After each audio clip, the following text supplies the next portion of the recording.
Let's go into the Q&A before we just wrap up. It's just going to be for a few minutes.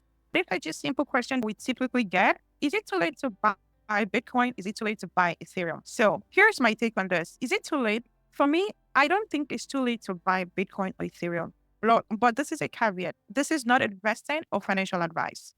It's not too late because, again, this is an asset class that has come to stay.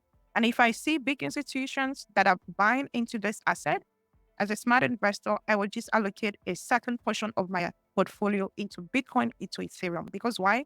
We already have the Bitcoin ETF. We already have the Ethereum ETF, meaning that these are already getting established and they are not going anywhere. Just the same way we have the gold ETFs, we have financials, we have tech.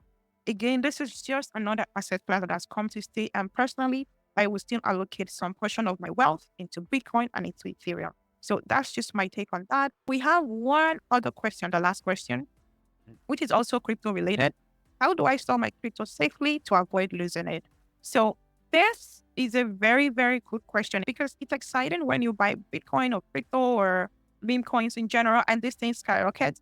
But what a lot of people do is that they forget how to preserve this wealth. The skill of how to make money is just one, but preserving that money, preserving that wealth and keeping it from scams or hacks or losing it because of carelessness is another skill entirely.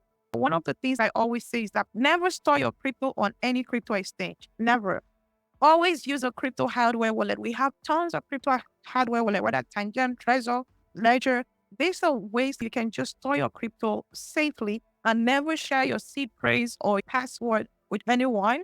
Never store it on any device that is connected to the internet. And this is just a simple way to make sure that you store your crypto safely and securely. One of the final tips is that even when you're buying any of this crypto hardware wallet, go on the manufacturer's website directly. Don't buy from maybe Amazon, eBay, because why? Somebody might have tampered with it and then you're storing your crypto on a device that is already tampered with. So again, just buy directly from the manufacturer. And if you're not sure on where to do this, just Google or use the links in the description below. You're going to see the links to all of this hardware wallets. And thank you so much for watching this episode. And don't forget to like and subscribe.